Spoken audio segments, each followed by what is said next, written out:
You gotta ask yourself, do you? Sgian Dubh?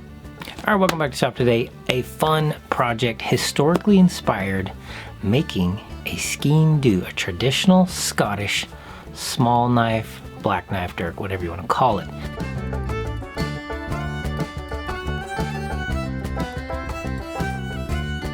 So as someone of a mixed Celtic background, I have always been historically inspired by Scottish blades, specifically dirks, the basket hilt swords, and Sgian Dubh.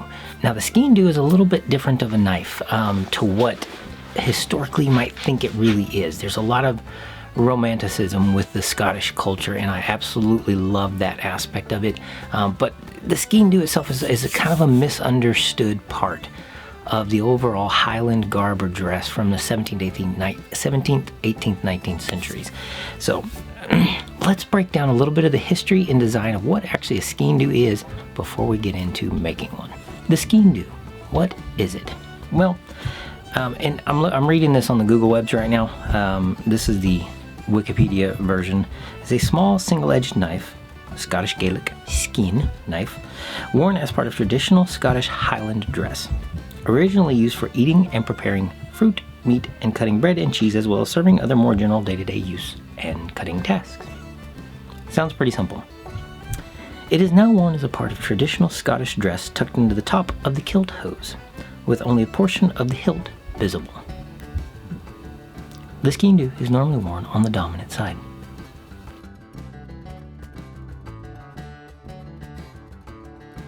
Alright, the urban legend name of this is the black knife.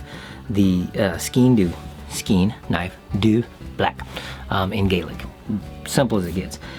It's often mysticized or classified or kind of characterized as a hidden assassin's knife or something crazy along those lines, when in reality the practical aspects of it are much more simple. If we can dispel with a little bit of that for now, what it actually is just an EDC, Highland EDC.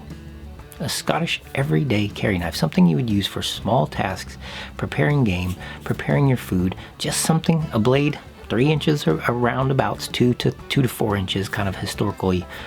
The historical reference points more to about a 2 to 4 inch blade, useful for general daily cutting tasks. It was a Scottish pocket knife. Alright, now the blade shape on a Sgian Dubh can kind of be contested because historically the reference that we have is broad, and a lot of the times it did lean more towards a leaf-shaped or dagger-esque style blade, but it was almost always single-edged, and sometimes had like scallops in the spine or fullers and that kind of things in it, but it was almost always single-edged. Now some of the historical reference that I've seen online, I haven't seen a whole lot in person because I've never been over to some of the armories in Scotland that actually have these historical knives from back in the day. A lot of them tended to lean more towards just a simple either Sayak style blade or a drop point hunter style blade. Just real simple, like knife blade is really what you would see in a lot of the historical reference for a Sgian Dubh. Personally, I like the romanticism of a leaf-styled dagger-esque blade that's single-sided, but I like the practicality of more of a modern drop point bellied blade that might actually be a little bit more useful in like cleaning game and stuff like that. Something you would see in a frontier's knife, or like say 18th century patch knife, something that a lot of the Scottish clans, or the Scottish settlers and the Celtic settlers, when they came over here post Culloden, say early 1700s, pre-Revolutionary War, they started kind of moving more towards frontier style knives, Bowie knife type, not really Bowie knives, but progenitors to the Bowie knife, and small patch knives they would use with their flintlocks and stuff like that for cutting patches. So there's a little bit of historical wiggle room when it comes to the design of the Sgian Dubh. Everything that you think of nowadays, though, that when I talk to people, or when they reference it, or when you see it online or you see it in movies, is kind of based off of these type of blades, which I'll put up here, that are they're tchotchke accoutrements for Highland theatric wear. at the end of the day. It's not actually based on a lot of historical reference specifically for that blade. Maybe like one or two blades in history looked like this, and so early on in the diaspora of Scottish culture, somebody latched onto that and said, hey, this is what Sgian Dubhs are, and this is what they all should look like. The leaf-shaped blade, fuller, with the scalloped spine, single-edged, dagger-esque blade with the Celtic knot-style handle with a ferrule on it and a pommel cap, a butt cap, and silver, copper, bronze, whatever. And there is historical reference for that style of knife, but it wasn't actually the norm. More often than not, the Sgian Dubh was a simple knife. It was a very unelegant using knife, daily knife. On that vein, as a maker, as I've been designing my own Sgian Dubhs over the years, I've tried some historical reference, I've tried some historical styles, and I was kind of overbuilding them for a while, but recently I've started redesigning because I really love this type of knife. It is a very useful knife, and getting into Highland dress myself, I've started getting, collecting kilts and tartan and just kind of immersing myself in that Scottish culture. It's kind of, really because of recent heritage findings in our family lineage that lead us back to where we can trace our ancestry back to Scotland. And my mom and them went over there and checked it out, and just really got me fired up for something that I had rekindled the fire in me for Scottish culture and blades specifically. So I started redesigning my own, but I wanted a more modern interpretation and blade style that I like. With that in mind, I started redesigning my Sgian Dubh, and this is the most recent version of it that I have finished. This was in my handle carving video from a few days back. It's got about a 3 1/4 inch blade. It is got a simple handle. Now I can put more complex handles on this, but this is a simple handle that is kind of in line with my style, my personal style as a maker. Carved with micarta. Micarta handle, micarta being a really sturdy material I love, but a carved handle to kind of throw back to that, that carving that he did a lot in Sgian Dubh, and an actual dropped Tonto blade. I like the drop Tonto. Oh, there it is. That's really good. You can see it.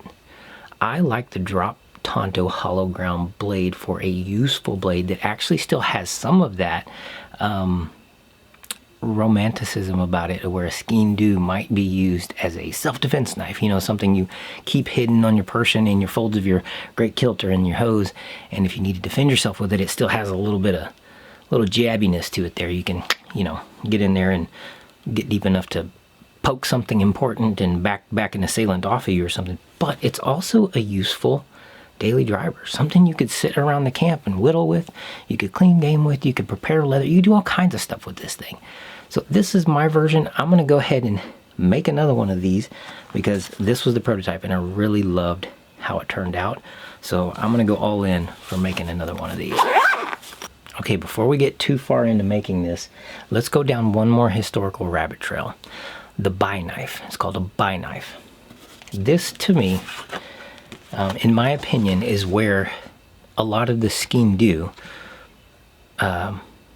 design and origins are actually historically from. If you just think about it in context, think about it in common sense.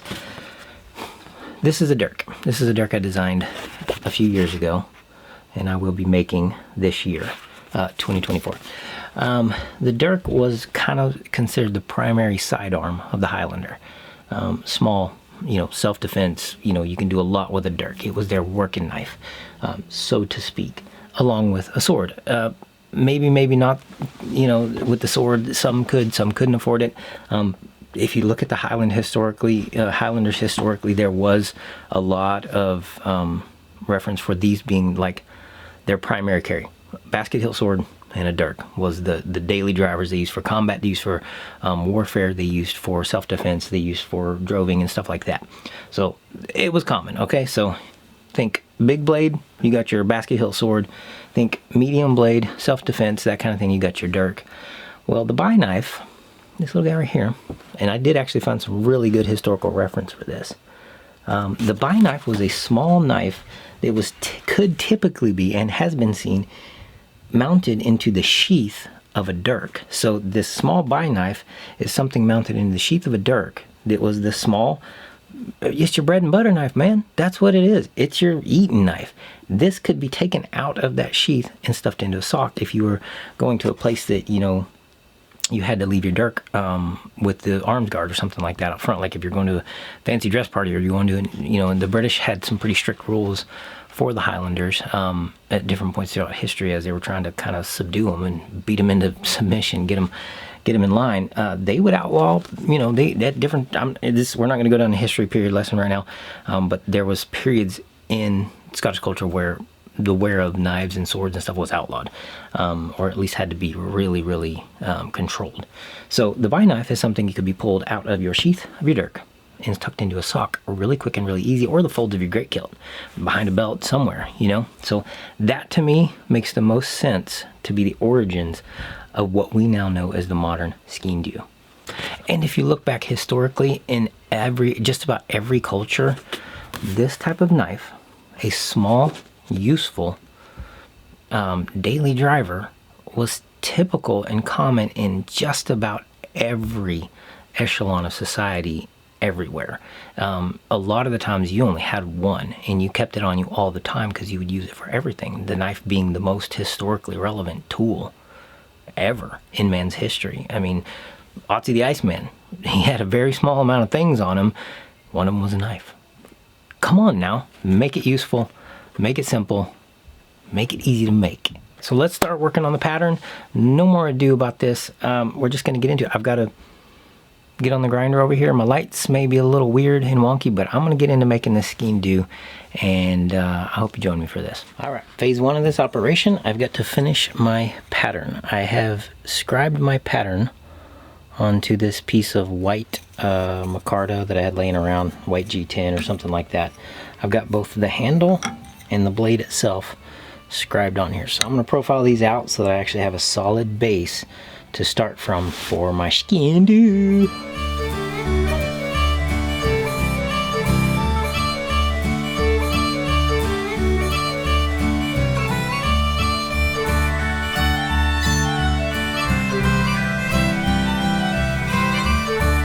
Bang, bang, boom. All right, for the history buffs out there and the gatekeepers in the Scottish community, I'm not trying to be historically accurate here, okay? I get that there's some probably more perfect historical representations of the Sgian Dubh out there that are more in line with the Pakistani or Chinese-made tchotchke you bought while on vacation, but that's not what we're going for here. This is just a modern interpretation that fulfills the same role and looks good doing it. All right. Got my pattern more or less where I want it. I think that'll work out nicely. Let's compare it to the one I just finished because I really, really like the way this turned out. On the money, honey. Put that away before we break that.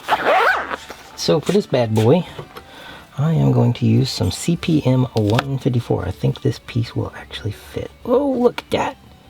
Perfectly fits. All right, let me true up my shoulder real quick. I got my Nordic Edge file guide here. This thing is amazing. If y'all haven't seen my other video I did on the Nordic Edge, I would recommend it. This is Carbide File Guide. Say that 3 times fast. Carbide File Guide. Carbide File Guide. Carbide File. Crap. Anyway, it's a carbide faced file guide. It really, really gives you that crispy, juicy edge.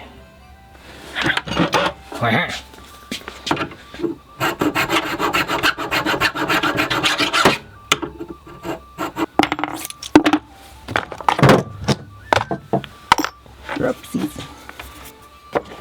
Alright, square. Let's do it. Smooth my pattern here so we don't mess that up. Scribe.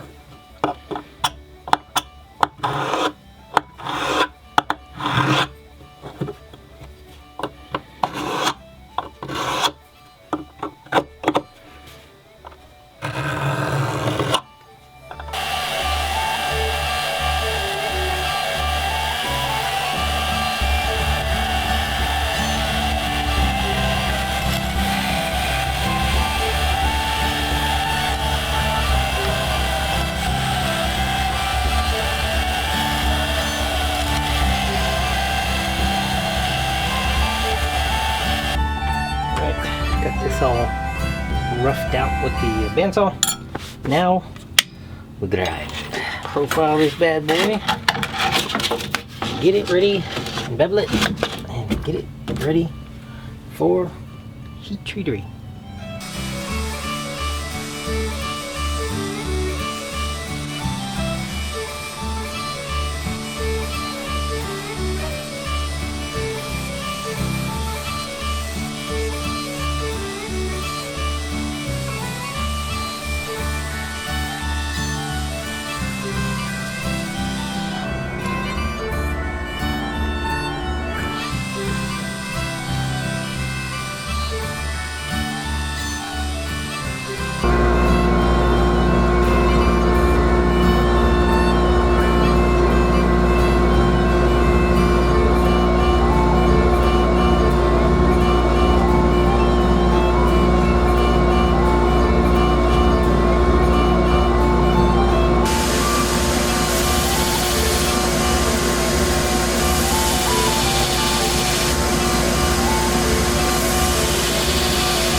Alright, so here's the rub. Other than being purely decorative,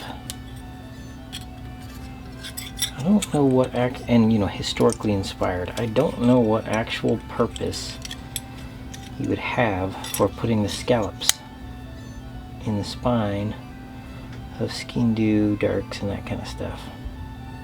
If you're a expert in all this, like, or you at least have a theory, or you're a keyboard commando and want to chime in, what would be the point of scallops in the spine? Where is my big boy? Getting used to a new shop is frustrating, because nothing is where it's supposed to be. I spend all day playing Where's Waldo with this freaking file. Let's get these shoulders in.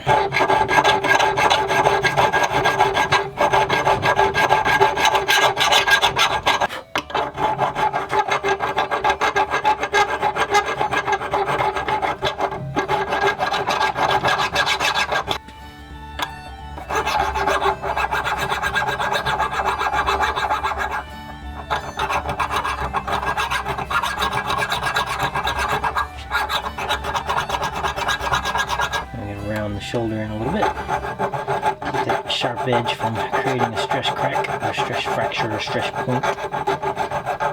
And heat treat.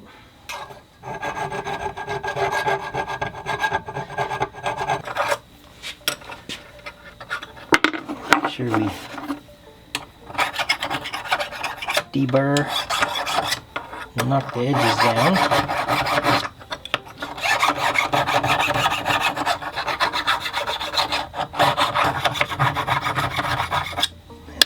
This will be ready for heat treat. We'll wrap it up in this foil and get it ready. I got a couple other knives I'm going to throw in the batch with this one, so I still have to prepare those knives as well. We're on our way. Sgian doing it.